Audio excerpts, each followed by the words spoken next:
মাহে রমজানের শুভেচ্ছা জানাচ্ছি, আজকের এই স্বাধীনতা দিবসের শুভেচ্ছা জানাচ্ছি। আমরা আজ স্বাধীন দেশের নাগরিক।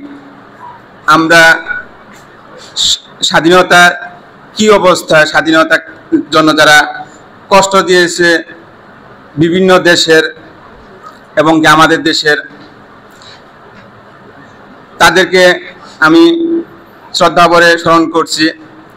সেই 52 থেকে শুরু করে বর্তমান পর্যন্ত, অর্থাৎ 24 আগস্ট পর্যন্ত যারা স্বাধীনতার জন্য, গণতন্ত্রের জন্য, দেশের উন্নয়নের জন্য অবদান রেখেছেন,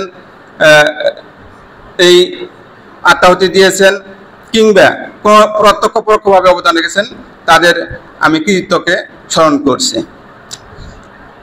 আমরা হয়তো স্বাধীনতার যে মর্ম ওইভাবে উপলব্ধি করতে পারছি না, কিন্তু ফিলিস্তিন বিশ্বে বর্তমানে যেটা, আমরা যদি ওইদিকে তাকাই তাহলে বোঝা যায় যে আসলে স্বাধীনতা কি জিনিস। প্রতিদিন সেখানে নারী শিশু কিভাবে হত্যা হচ্ছে, তাদের উপর কিভাবে অত্যাচার নির্যাতন হচ্ছে, দেখলেই আমরা বুঝতে পারি আমাদের দেশেও এক সময় অনেকটাই এরকম হয়েছে। বিভিন্নভাবে নামে শোষণ, বৈষম্য, বিভিন্ন কিছুই হয়েছে। এর জন্য সেখানে আমরা দেখি যে ভাষার উপর আঘাত করা হয়েছে, পরবর্তীতে বিভিন্নভাবে নিপীড়ন করা হয়েছে, যার জন্যই এই স্বাধীনতাটা আমাদের ওই সময় যারা ছিলেন স্বাধীনতাকামী, অনেকেই তারা শরীরে যুদ্ধ করে আমাদের স্বাধীনতা নিয়ে দিয়েছেন। আমি মনে করি এইগুলো আমাদের জানতে হবে নিজেদেরও, এবং যারা নতুন প্রজন্ম আছে তাদেরকেও জানাতে হবে। কারণ প্রথম জিনিসটা হলো আমার দরকার, সবচেয়ে বেশি দরকার দেশপ্রেম। এরপরে দরকার হলো সঠিক ইতিহাস জানা। আমরা দেখা যায় যে অনেক শিক্ষার্থী আছে বা অনেক যারা আমরা বর্তমান নাগরিক আছি, আমার দেশের জন্য অনেক কাজ করতেছি, বিভিন্ন সময় দেশের জন্য, স্বাধীনতার জন্য অনেক অবদান রেখে গেলেও কিন্তু এখন দেখা যায় যে এই প্রাপ্ত শিক্ষার্থীও দেখা যায় যদি বলা হয় যে স্বাধীনতা দিবস কবে, বিজয় দিবস কবে, ঠিকমতো বলতে পারে না। জন্মকে পাশাপাশি যারা শিক্ষক আছেন বা সিনিয়র নাগরিক আছেন তাদেরকে করব না। সবাইকে ধন্যবাদ যারা পুরস্কার অংশগ্রহণ করে এবং কঠিন প্রতিদ্বন্দ্বিতার মাধ্যমে তারা জন্য বিভাগীয় গণগ্রন্থাগারকে কর্তৃপক্ষকে ধন্যবাদ জানাচ্ছি। সম্মানিত সভাপতি জনাব দিলীপ কুমার সাহা। ধন্যবাদ।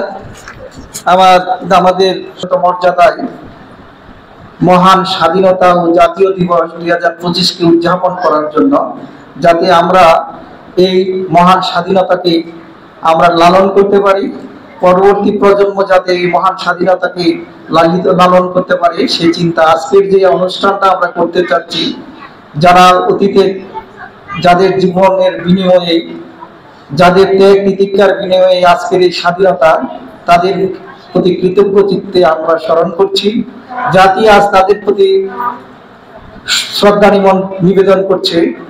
আমরা চাই প্রতিটি ভাষা আন্দোলন হোক, আপনার 69-এর গণঅভ্যুত্থান হোক, তারপর 90-এর গণঅভ্যুত্থান ও 24-এর যে জুলাইয়ের গণঅভ্যুত্থান, ও যারা এই দেশকে সঠিক পথের দিশা দেওয়ার জন্য, নিজেদের অধিকারকে সুসংহত করার জন্য জীবন দিয়েছে, আত্মহতি দিয়েছে, অথবা যে যে অবস্থায় তাদের যে ত্যাগ, সেই ত্যাগকে আমরা শ্রদ্ধা চিত্তে স্মরণ করি। আমরা আসলে জাতি গঠন করতে হলে আমাদেরকে লাইব্রেরি মুখী হতে হবে।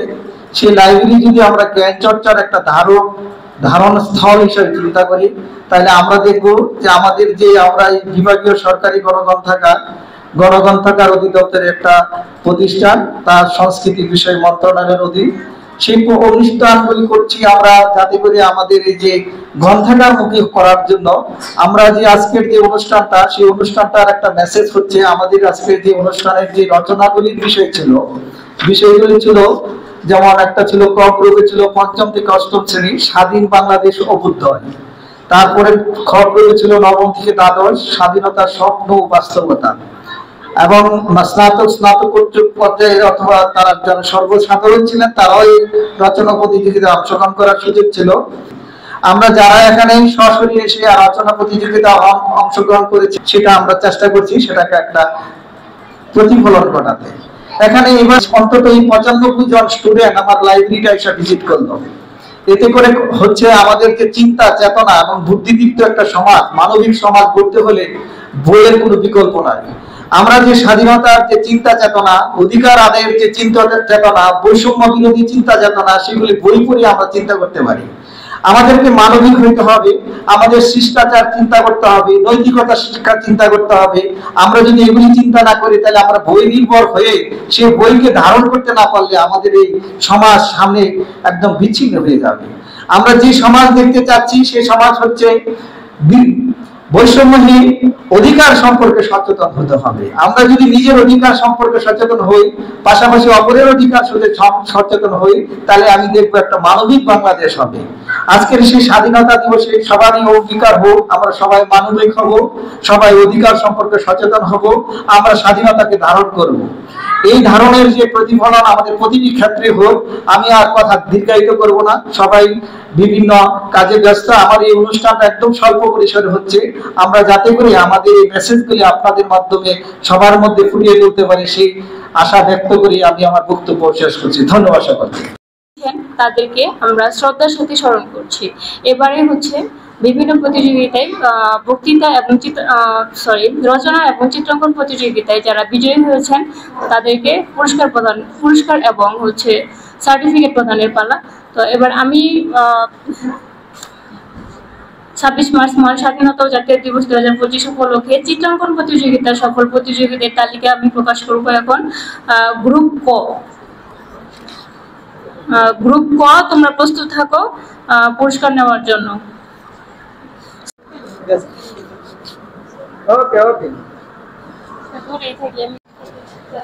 মিশাল মিনা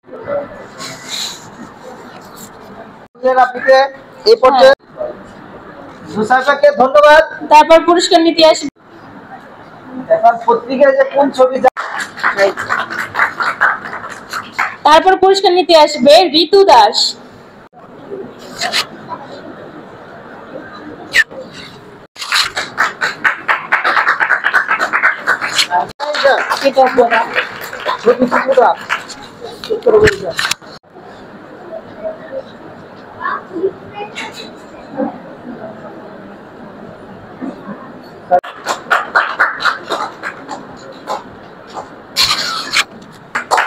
কাজী নোবেরা রোশন প্রথম হয়েছে। কাজী নোবেরা রোশন।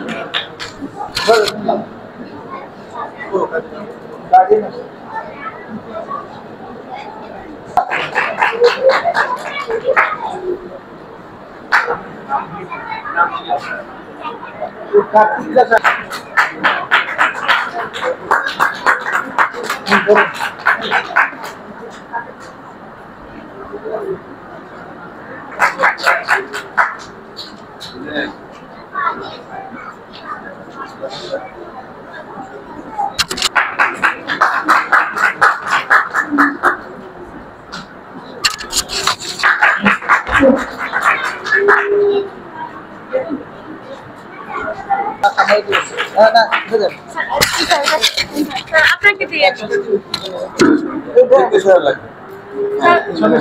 আমাকে দিচ্ছেন স্যার? আচ্ছা